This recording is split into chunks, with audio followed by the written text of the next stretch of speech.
أكبر الله أكبر لا إله إلا الله والله أكبر الله أكبر ولله الحمد. إن الحمد لله نحمده ونستعينه ونستغفره ونعوذ بالله من شرور أنفسنا ومن سيئات أعمالنا من يهده الله فلا مضل له ومن يضلل فلا هادي له. لا إله إلا الله وحده صدق وعده ونصر عبده وأعز جنده وهزم الأحزاب وحده. اللهم صل وسلم على سيدنا محمد وعلى آله وأصحابه وذريته الكرام ومن تبعه بإحسان إلى يوم الدين. أيها المسلمون أوصي نفسي وإياكم بتقوى الله فإن الله عز وجل قال يا أيها الذين آمنوا اتقوا الله حق تقاته ولا تموتن إلا وأنتم مسلمون.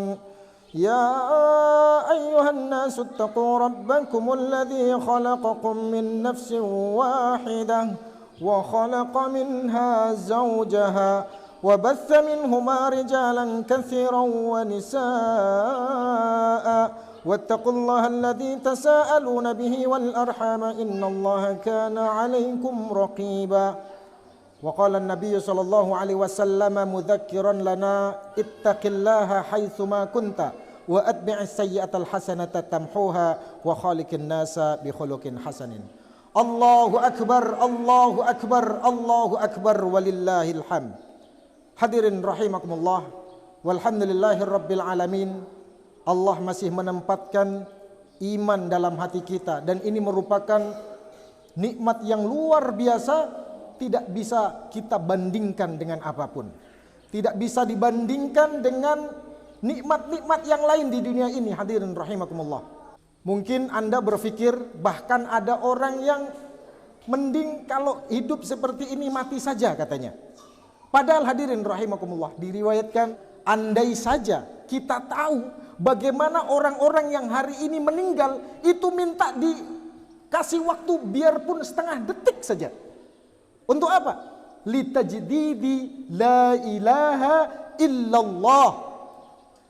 Untuk sekedar mengikrarkan kalimat la ilaha illallah. Lalu bagaimana dengan kita hari ini yang masih diberikan kehidupan, yang diberikan nafas, dan lebih lagi kita masih diberikan iman? Tentu, Masya Allah, Allahu Akbar walillahil hamd.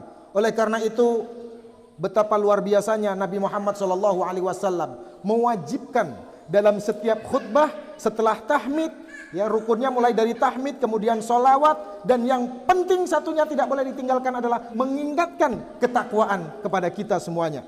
Apa itu takwa? Ijtinabun nawahi wa imtithalul awamiri. Berusaha, memaksakan diri kalau perlu. Ya. Berbuat baik harus dipaksa hadirin rahimakumullah. Memaksakan diri apa? Untuk menjalankan perintah-perintah Allah dan menjauhi larangan-larangan Allah Subhanahu wa taala. Itulah takwa. Kemudian Nabi Muhammad SAW dalam sabda yang sudah saya baca tadi, ittaqillaha haitsuma kunta. Bertakwalah engkau kepada Allah haitsuma, kapanpun dan dimanapun engkau berada. Kalau kita pernah mendengar kata ulama, bukan hadis ya, apa yang disebutkan, tidurnya orang yang berpuasa adalah ibadah. Emangnya orang yang tidak berpuasa tidurnya tidak ibadah? Tetap ibadah hadirin rahimakumullah. Dalam keadaan kita tidak puasa pun tidur kita bisa menjadi ibadah. Anda pernah tahu? Silahkan buka, akan kita temukan puluhan hadis tentang bersin. Orang Jawa bilang wahing. Anak TK pun hari ini tahu, kalau dia bersin ngucapin alhamdulillah, yang dengarkan ucapkan yarhamukallah. Kemudian terakhir bertasmid yahdikumullah wa yuslih balakum. Bayangkan, sekelas bersin saja hadirin rahimakumullah, itu ada tuntunannya coba. Tidak ada orang yang di dunia ini yang merencanakan supaya bersin berapa kali, supaya sehat, supaya disiplin, tidak ada.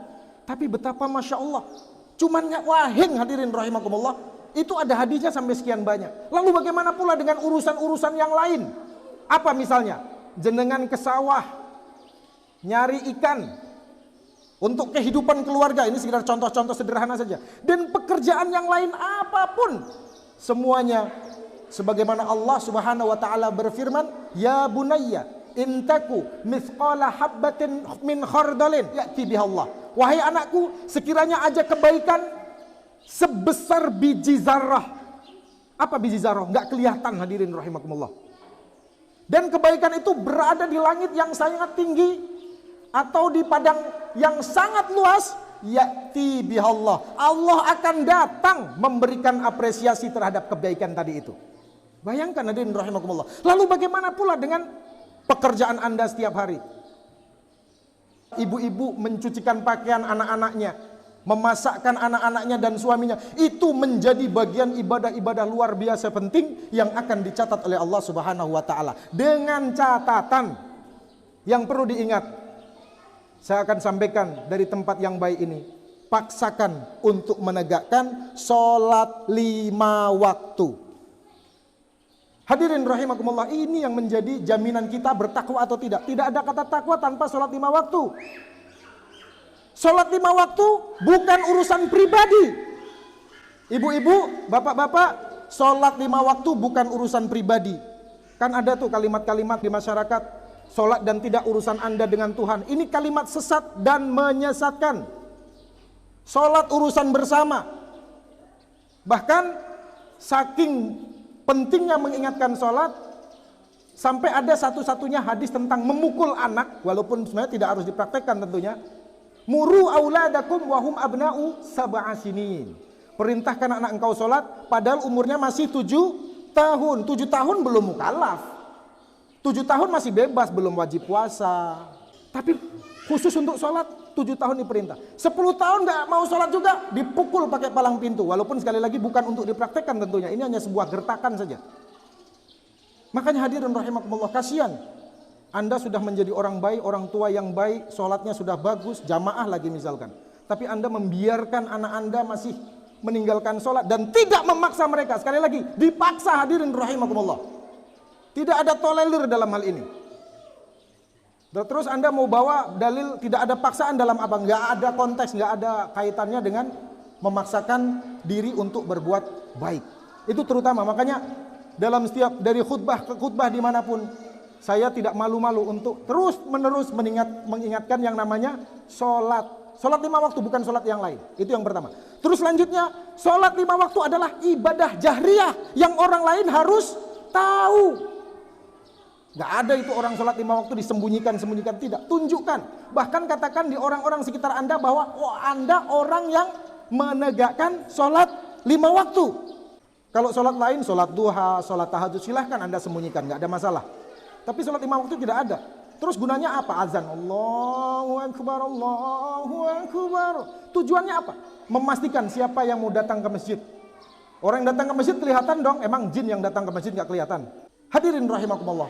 Sholat awwalu ma yuhasabu bihil abdu yaumal qiyamati as-sholatu. Yang pertama kali diverifikasi, dicek oleh Allah Subhanahu wa taala nanti dari semua amal yang kita kerjakan, mau haji setiap tahun bisa karena dia punya uang dan punya kuasa misalkan. Umroh pun setiap minggu bisa, bahkan ada orang setiap hari bisa umroh karena dia memang tukang sapu di Ka'bah, setiap hari bisa umroh dia. Sodakohnya luar biasa, setiap hari bisa miliaran misalkan. Semuanya nol hadirin rahimakumullah. Ibadah apapun nilainya nol. Haji nol, puasa nol, zakat nol, umroh nol, semuanya nol. Sholat nilainya 1. Allahu Akbar walillahil hamd. Anda punya berapa banyak nol? Kalau tidak punya 1 di depan tidak akan ada nilainya.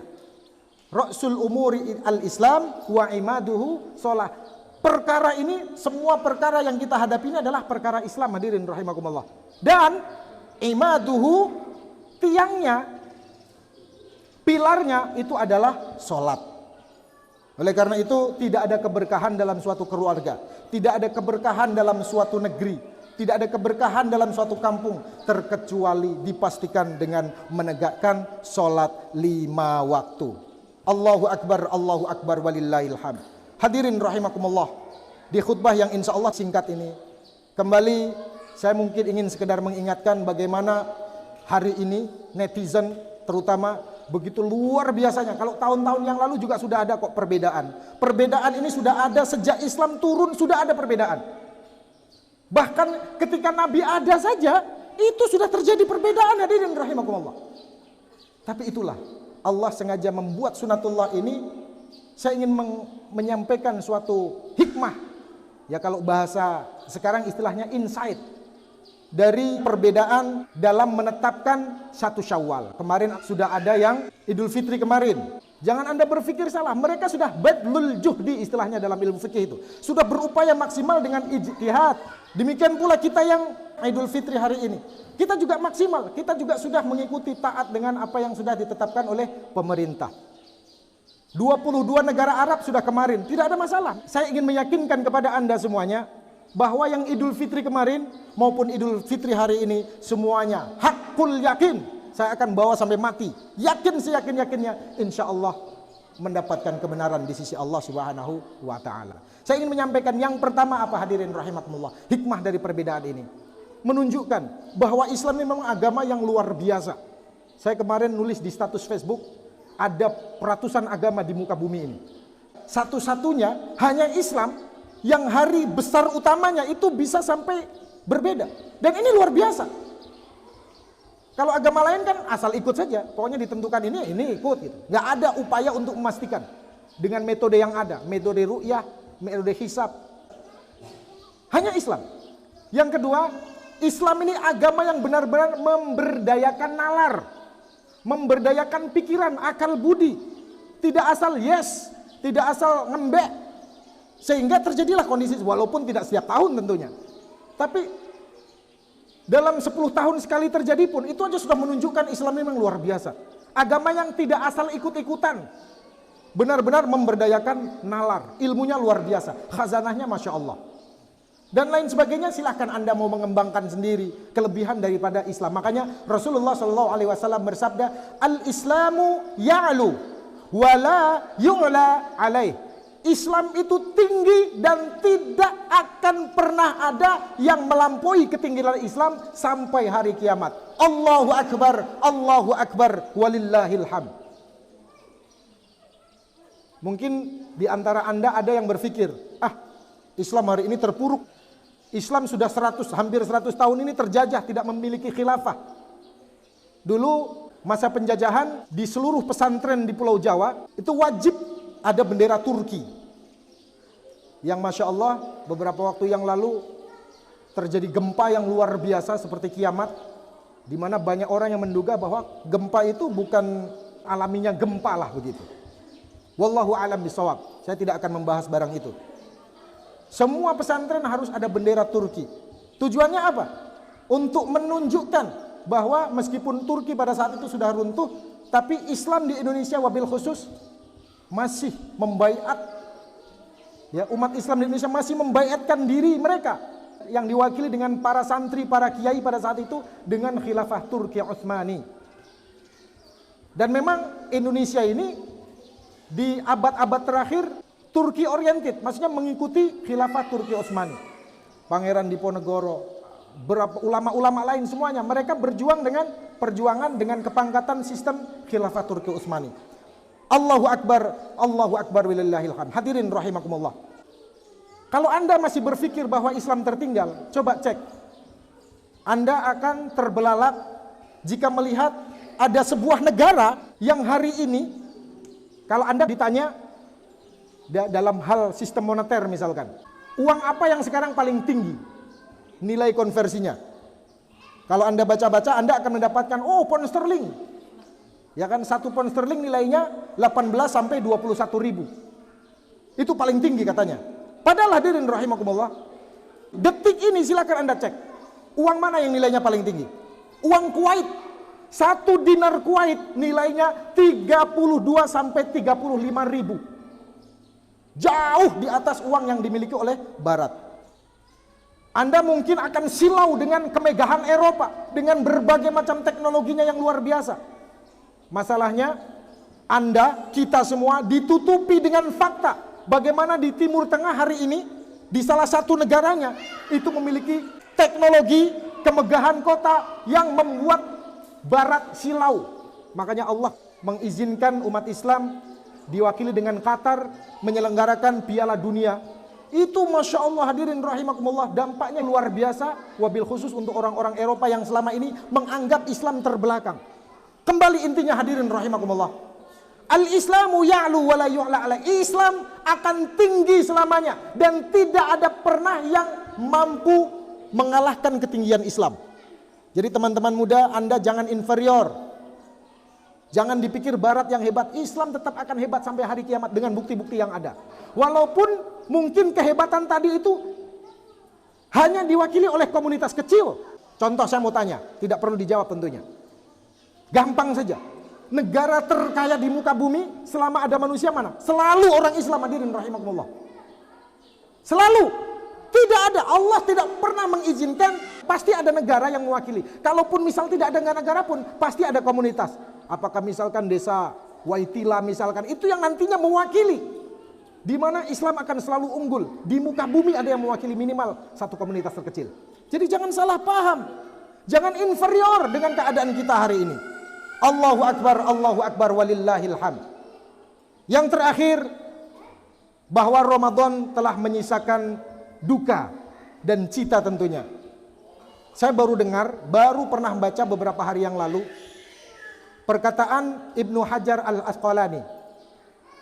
Entah Al-Asqalani atau Al-Haytami, yang pasti Ibnu Hajar. Beliau mengatakan orang yang merindukan selesainya Ramadan dalam hal dia sudah bosan dengan Ramadan, itu bisa berpotensi murtad, na'udzu billah. Bukan saya yang bilang. Boleh Anda mengidam-idamkan kedatangan Idul Fitri. Boleh Anda mengidam-idamkan waktu baru 1 hari nulis status di Facebook, Alhamdulillah puasa tinggal 29 hari lagi. Ini juga sebenarnya bercanda yang bisa masuk dalam istihza, yang mengolok-olok. Makanya saya katakan Ramadan telah meninggalkan kita dengan duka tentunya, walaupun di sisi lain dengan cita bahwa kita dijanjikan minal aidina wal faizin, kembali menjadi orang-orang fitri yang sebagaimana baru dilahirkan oleh ibunda kita. Hadirin rahimakumullah, satu hal terakhir yang ingin saya tekankan, semoga Ramadan yang telah berlalu ini bisa tetap terpatri minimal hingga 6 bulan ke depan. Kenapa 6 bulan ke depan? Orang-orang terbaik di masa lalu itu 6 bulan sebelum Ramadan itu sudah berdoa semoga mendapatkan Ramadan.